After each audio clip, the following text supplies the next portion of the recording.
नमस्कार। The credible history के इस नए शो में एक बार फिर से आपका स्वागत है। जनसंख्या का मामला आया कहीं से, दुनिया में कहीं कोई रिपोर्ट आई और हिंदुस्तान में एक हिस्सा ऐसा है जो मुसलमानों की जनसंख्या पर बात करना तुरंत शुरू कर देता है।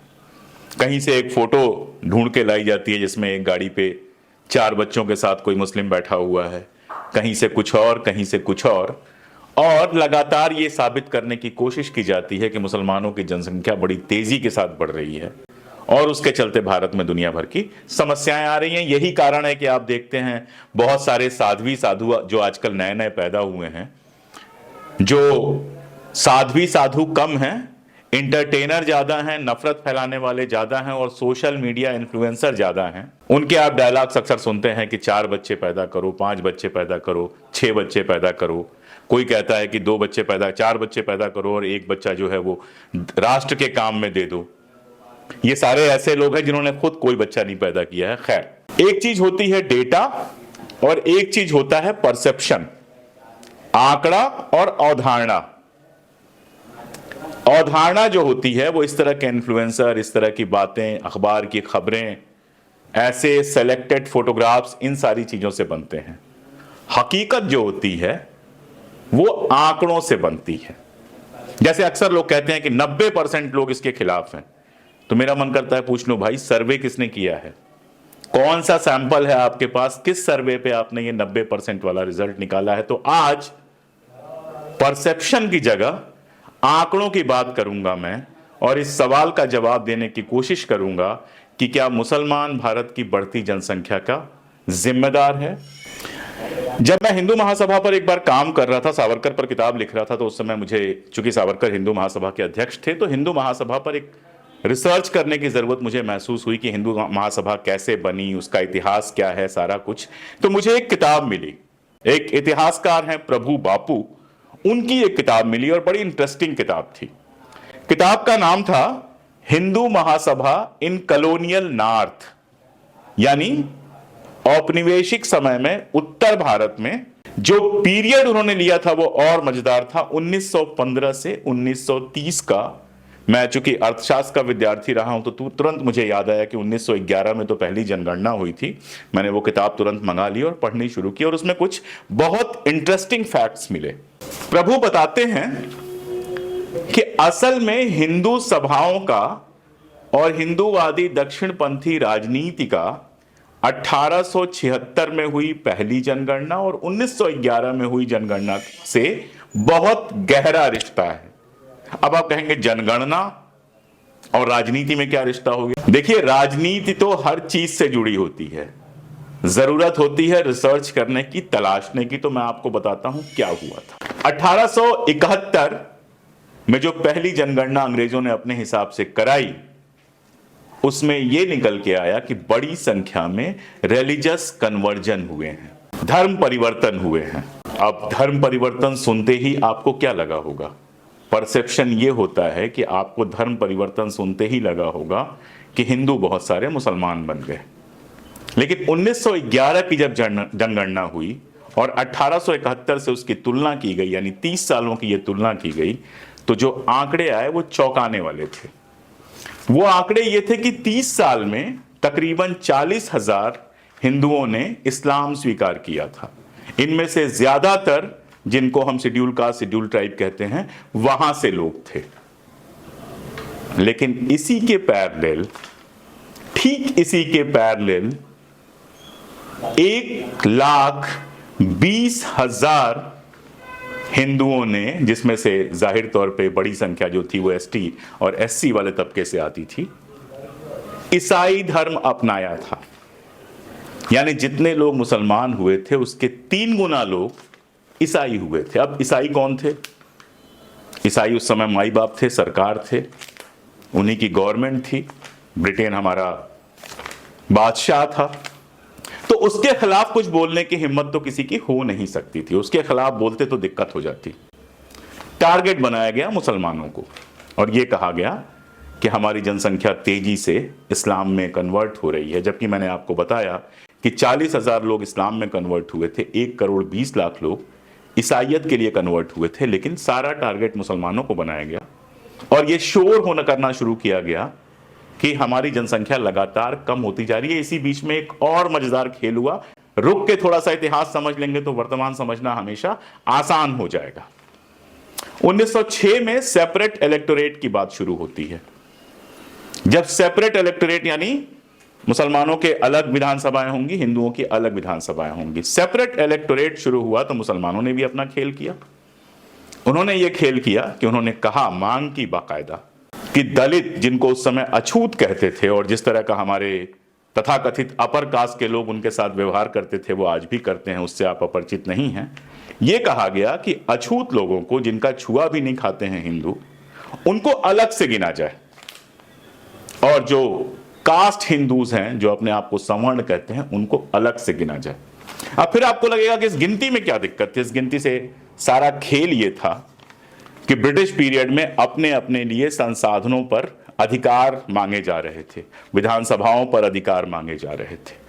अगर कहीं दलितों को, अछूतों को अलग से गिना जाता तो आप सोचिए कि जो सो कॉल्ड सवर्ण हैं, कास्ट हिंदूज हैं, उनकी संख्या कितनी सी रह जाती और उनका क्लेम कितना कम रह जाता। इसको लेके विवाद शुरू हुआ और इसमें जो सबसे आगे लोग थे वो आर्य समाज के लोग थे और सनातन धर्म सभा के लोग थे। कुछ लोगों ने सलाह दी कि फिर अपने धर्म के अंदर जाति सुधार का काम शुरू किया जाए, लेकिन इन लोगों ने कहा कि नहीं, छुआछूत दूर करने के लिए हम कोई काम नहीं कर सकते, अछूतों के लिए कुछ भी बेहतर हो इसके लिए हम कोई काम नहीं कर सकते, लेकिन हिंदू एकता बनी रहनी चाहिए, इसलिए अछूतों को हमारे साथ ही। मैं अछूत बार बार शब्द उपयोग कर रहा हूं क्योंकि उस दौर में दलित शब्द नहीं आया था, अनटचेबल कहा करते थे। बाबा साहब ने भी जो अपनी किताब लिखी है उसमें अनटचेबल शब्द का उपयोग किया है। तो ये जो शब्द मैं उपयोग कर रहा हूं वो इतिहास के लिहाज से कर रहा हूं। खैर, कुल मिला जुला के ये हुआ कि दोनों को साथ में ही गिना गया, मुसलमानों को अलग से गिना गया। लेकिन उसी समय ये बोगी शुरू हुई, ये परसेप्शन बनाया जाना शुरू हुआ कि मुसलमानों की जनसंख्या बड़ी तेजी से बढ़ रही है। और प्रभु की किताब में तमाम ऐसे उद्धरण आते हैं जहां कोई कह रहा है कि 1950 तक भारत में मुसलमानों की संख्या हिंदुओं से ज़्यादा हो जाएगी, कोई कह रहा है 1971 तक हो जाएगी। इस तरह की बातें जो आज आप सुनते हैं, जो कहा जाता है 2050 तक हो जाएगी, 2070 तक हो जाएगी, इसकी शुरुआत वहां से हुई। और उसके बाद से राइट विंग लगातार जनसंख्या को अपना एक मामला बनाता रहा है। यह तो हो गया इतिहास और परसेप्शन। अब देखते हैं हकीकत क्या है। भारत में जनगणना का जो पूरा प्रोसेस है, उसके साथ साथ जनसंख्या की वृद्धि को देखने के लिए एक कंसेप्ट यूज किया जाता है, TFR, जो हमारे यहां नेशनल फैमिली हेल्थ सर्वे होता है, उसमें TFR का एक कंसेप्ट यूज किया जाता है जिसको कहते हैं टोटल फर्टिलिटी रेट। पहले मैं समझा दूं TFR क्या होता है, फिर मैं आंकड़ों की बात करूंगा। TFR अगर 3 है, इसका मतलब यह है कि मियां और बीवी 1 और 2 मिलकर 3 बच्चे पैदा कर रहे हैं। अगर 2 है, इसका मतलब 2 बच्चे पैदा कर रहे हैं। यानी 2 लोग मिलकर 2 बच्चे अगर पैदा कर रहे हैं तो इसको TFR 2 कहा जाता है। और माना यह जाता है कि अगर टोटल फर्टिलिटी रेट किसी समुदाय के अंदर, किसी समाज, किसी देश के अंदर 2.1 है तो ये रिप्लेसमेंट रेट होता है। यानी जनसंख्या जितनी थी उतनी रह जाएगी। इसको अपने परिवार के उदाहरण से आप सोचिए कि अगर आपके माँ पिता हैं, उन्होंने 2 बच्चे पैदा किए हैं, तो माँ पिता की डेथ हो जाएगी, ये 2 बच्चे जिंदा रह जाएंगे, जितनी पॉपुलेशन थी उतनी ही पॉपुलेशन चलती रहेगी। 2.1 इसलिए कहा जाता है कि बहुत सारे बच्चों की चूंकि डेथ हो जाती है बचपन में ही, तो 2.1 अगर रहता है तो माना जाता है ये रिप्लेसमेंट रेट है।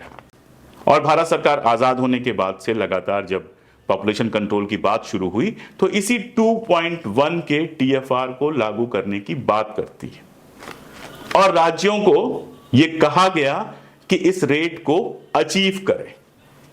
सबसे पहले TFR अचीव करने वाले, यानी जिस राज्य में 2.1 या उससे कम TFR सबसे पहले जहां हुआ, उसका नाम है केरल, जहां 25% से अधिक मुसलमान रहते हैं। दूसरा नंबर है जम्मू और कश्मीर का, जहां 86% से ज्यादा मुसलमान रहते हैं।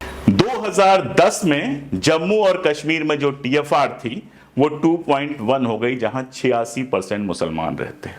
इसके बाद मैं आपको लेके आता हूं हिंदू बहुल जो प्रदेश हैं उनका आंकड़ा मैं आपको बताता हूं। उत्तर प्रदेश में अब तक टीएफआर 2.1 नहीं हो चुकी है और कैलकुलेशन ये है, प्रोजेक्शन ये है कि 2025 में टीएफआर 2.1 होगी। मध्य प्रदेश के लिए 2024 का प्रोजेक्शन है, राजस्थान के लिए 2028 का प्रोजेक्शन है और बिहार के लिए 2029 का यह प्रोजेक्शन है कि टीएफआर 2.1 हो पाएगी, जबकि 2010 में जम्मू और कश्मीर जो एक मुस्लिम बहुल इलाका है और 1988 में केरल जहां पर 1/4 से ज्यादा मुसलमान है, वहां टीएफआर 2.1 या उससे कम हो चुकी है। ऐसा क्यों हुआ? क्योंकि केरल और जम्मू और कश्मीर, फिर परसेप्शन का सवाल है, जम्मू और कश्मीर आपको लगता है बहुत गरीब इलाका है, फिर परसेप्शन का सवाल है।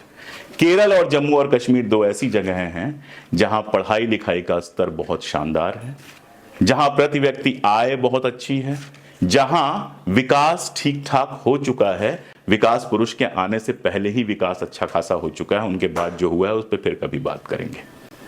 जबकि यूपी, बिहार, मध्य प्रदेश, राजस्थान, जानते हैं आप, इनको बीमारू स्टेट्स कहा जाता है, बैकवर्ड चुकी स्टेट्स हैं, जहां शिक्षा का स्तर, जहां आर्थिक स्तर, बाकी सारी चीजें बहुत लो हैं। इसलिए यहां पर पॉपुलेशन का जो रेट है वो अभी भी बाकी देश की तुलना में ज्यादा है। अब मैं आपको याद दिलाता हूं सच्चर कमीशन की रिपोर्ट। सच्चर कमीशन की रिपोर्ट क्या कहती थी? अगर डिटेल में ना जाए, नटशेल में जाएं, तो वो ये कहती थी कि मुसलमानों के अंदर गरीब मुसलमानों की संख्या बहुत ज़्यादा है और उनका जो रहन सहन का स्तर है वो वैसा ही है जैसा कि दलितों का हमारे देश के अंदर रहन सहन का स्तर है।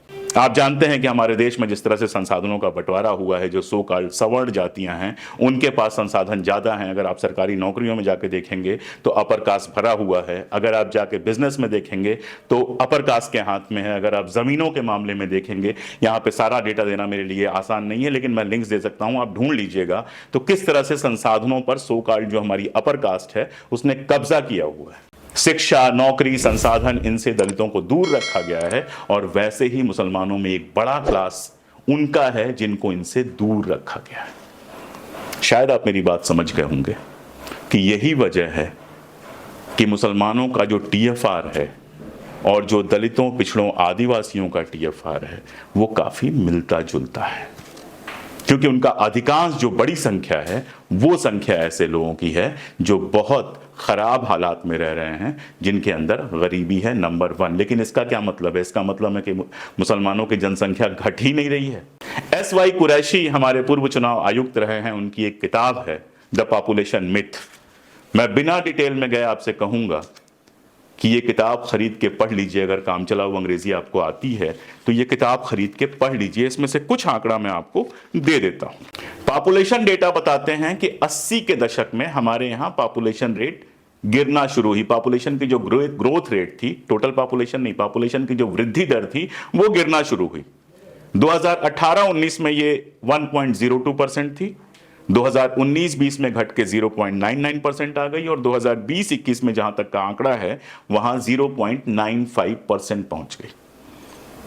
टीएफआर मैंने आपको बताया 2.1 आइडियल होता है, तो इंडिया में जो टीएफआर है, भारत में जो कुल मिलाकर टीएफआर है वो 2.1 से कम है, जिसके चलते यह माना जाता है कि अगले कुछ सालों में हमारी पॉपुलेशन स्टैग्नेट कर जाएगी, जितनी है उतनी ही रह जाएगी, वृद्धि 0 हो जाएगी और उसके बाद 2040 आते आते हमारी पॉपुलेशन घटना शुरू हो जाएगी। ये कंप्लीट आपको सिनेरियो मैंने दिया। अब बात मुस्लिम पॉपुलेशन डेटा की। National family health survey data बताता है कि मुस्लिम टीएफआर 1992-93 में 4.1 थी, काफी ज्यादा है, 2.1 की जगह 4.1 थी, लेकिन ये डेटा है 1992-93 का। 2019 से 21 का जो आंकड़ा आया है वो ये बताता है कि मुसलमानों के बीच में टीएफआर जो है 2.3 रह गई है। इसका मतलब क्या है? इसका मतलब ये है कि जो पॉपुलेशन ग्रोथ रेट है वो आधी रह गई है।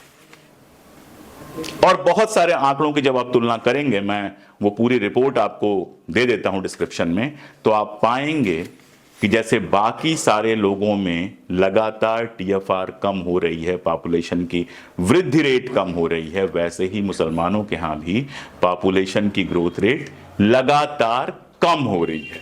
इसके अलावा एस.वाई. कुरैशी ने कुछ बहुत ही महत्वपूर्ण डेटा दिए हैं, उनका भी जिक्र करना जरूरी है। वो बताते हैं कि 2011 से हिंदुओं की जो ग्रोथ रेट है, जनसंख्या की ग्रोथ रेट है, वो 19.92% से घट के 17.75% तक आ चुकी है। मतलब आप देखते हैं लगभग 2% का फर्क है। इसी बीच में जो मुसलमानों की ग्रोथ रेट है वो 29.52% से घट के 24.6% हो गई है, यानी लगभग 5% का डिक्लाइन हुआ है 2011 से। जबकि हिंदू रेट का हमने देखा था, हिंदू ग्रोथ रेट का, उसमें डिक्लाइन था 2%। शादी की उम्र देखी गई कि लड़कियों की शादी की उम्र दोनों समुदायों में क्या है। मजेदार आंकड़ा पाया गया कि दोनों समुदायों में औसत आयु जो लड़कियों की है शादी करने की वो 18.7 ईयर्स है। इसमें कोई फर्क नहीं है। यह हुआ कि मुसलमानों की जो शादियां होती हैं वो घर में ही हो जाती हैं, ये एक मिथ है। जब इसका आंकड़ा निकाला गया तो यह पाया गया कि नेशनल लेवल पे 11% लोगों की शादियां घर के अंदर हो जाती हैं। मुसलमानों में यह थोड़ा सा ज्यादा 16% ही पाया गया, यानी केवल 16% मुसलमान ऐसे हैं जिनके यहां घरों में शादियां होती हैं। अब एक बात आती है पॉलीगेमी की। पॉलीगेमी मतलब बहुपत्नी। माना जाता है कि मुसलमान जो होते हैं उनके यहाँ चूंकि 4 शादियां अलाउ हैं तो बहुत सारी पत्नियां रखते हैं। तो मैं आपसे कहूंगा कि जरा अपने अगल बगल जाइए, कोई मुस्लिम फैमिली हो तो देखिए कि कितने परिवारों में एक से अधिक है। शायद ही मिले। मेरे तो इतने सारे दोस्त हैं, इतने परिचित हैं, किसी की मैंने एक से ज्यादा पत्नियां नहीं देखी। लेकिन आंकड़े क्या कहते हैं, परसेप्शन को छोड़ दीजिए। आंकड़े ये कहते हैं कि टोटल जो हमारी फैमिलीज हैं देश के अंदर, उसमें सिर्फ 2% परिवार ऐसे हैं जिनके यहां एक से अधिक पत्नियां होती हैं। और जब देखा गया, इनका नंबर देखा गया, तो हिंदूज में पाया गया कि 1.77 पार्टनर होते हैं। मुसलमानों में पाया गया 2.55, क्रिश्चियंस में पाया गया 2.35 और बौद्ध लोगों में पाया गया 3.41। यानी सबसे अधिक अगर कोई बहुपत्नी विवाह की प्रथा है तो वो मुसलमानों में नहीं, बौद्धों में है। अगर 1951 और 60 के बीच के डेटा से तुलना की जाए तो पाया गया कि पूरे देश में सभी धर्मों में, हिंदुओं में, मुसलमानों में, बौद्धों में, ये जो बहुपत्नी विवाह की परंपरा है ये लगातार कमजोर पड़ी है। और जैसा मैंने बताया कि केवल 2% लोग ऐसे बचे हुए हैं जिनके यहाँ बहुपत्नियां हैं। यानी 98% लोग इस देश के, जिसमें हिंदू और मुसलमान दोनों शामिल हैं, वो केवल एक शादी करते हैं। इसके अलावा भी कुरैशी साहब की किताब में आपको बहुत सारे मिथ टूटते हुए मिलेंगे। और ज्यादा मिथ तोड़ने के लिए बहुत सिंपल सी बात है कि आप अपनी कॉलोनी में निकलिए। अगर आप सोसाइटी में रहते हैं तो सोसाइटी में निकलिए। आप देखेंगे कि अगर उसमें आपने किसी मुस्लिम परिवार को रहने दिया है, मकान खरीदने दिया है, अलाउ किया है, तो आप पाएंगे कि उनका जो जीवन स्तर है, उनके जो बच्चों की संख्या है, उनको जो परिवार का बाकी रहन सहन है, वो बाकी लोगों जैसा है। साथ में आप किसी गरीब बस्ती में चले जाइए जहां दलित भी रहते हों, हो सकता है कुछ सवर्ण परिवार भी रहते हों और मुसलमान भी रहते हों, तो वहां भी आप पाएंगे सबका स्तर जो है और बच्चों की संख्या जो है वो लगभग एक जैसी। पूरी दुनिया में स्टडीज हुई हैं और पाया यह गया है कि बच्चों की संख्या और बाकी सारी चीजें शिक्षा पर ज्यादा निर्भर करती हैं, आर्थिक स्थिति पर ज्यादा निर्भर करती हैं बनिस्बत धर्म के। तो जो ये परसेप्शन की पूरी लड़ाई है, जब हम आंकड़ों से तुलना करके देखते हैं तो पाते हैं कि परसेप्शन दुष्प्रचार, कुप्रचार और पूर्वाग्रहों के चलते बनता है, जिसमें एक कौम को लगातार बदनाम करने की कोशिश की जाती है। हकीकत यह है कि जैसे जैसे हमारे देश का विकास हो रहा है, जनसंख्या वृद्धि की दर अपने आप लगातार कम हो रही है। चाइना के बारे में आप जानते हैं, 1 चाइल्ड पॉलिसी पहले लगाई गई और फिर वापस ले ली गई। क्यों वापस ले ली गई, कभी आराम से पढ़िएगा। अभी मैं इस पर बहुत डिटेल में बात नहीं कर रहा हूं, लेकिन माल्थस की जो ये थ्योरी थी कि हर बच्चा जो पैदा होता है धरती पर बोझ होता है, उसका जबरदस्त विरोध किया गया है। और जनसंख्या हमेशा केवल समस्या ही नहीं होती, जनसंख्या असल में कई बार आपकी ताकत भी होती है। जरूरत होती है कि सत्ता मशीन केंद्रित जो विकास है उसकी जगह पर मनुष्य केंद्रित विकास का रास्ता अपनाए। फिर आप देखिए कि जो आज आपको बोझ लग रहे हैं वो कैसे कल आपको अपनी ताकत लगने लगेंगे। और आखिरी बात, इस देश में जो ये नाटक लगातार चल रहा है एक कौम को बदनाम करने का, ये नाटक जब तक चलता रहेगा, जनसंख्या कम हो चाहे बढ़ जाए, इस देश का भला नहीं हो सकता। आज के लिए बस इतना ही, और जो मैं हर बार कहता हूं वो दोहराऊंगा कि अगर आपको लगता है कि हम वही बातें करते हैं जो आप करना चाहते थे, अगर आपको लगता है कि हम इस देश के बारे में, इस समाज के बारे में बेहतरी की बातें करते हैं, तो हमसे जुड़िए। बहुत सारे ऑप्शन हैं, आप लाइक कर सकते हैं, सब्सक्राइब कर सकते हैं, शेयर कर सकते हैं, ज्वाइन कर सकते हैं, सीधी आर्थिक सहायता कर सकते हैं। आप हमें ताकत देंगे तभी हम आगे लगातार काम करने में सफल होंगे। बहुत शुक्रिया। अगले वीडियो में दूसरी बातें।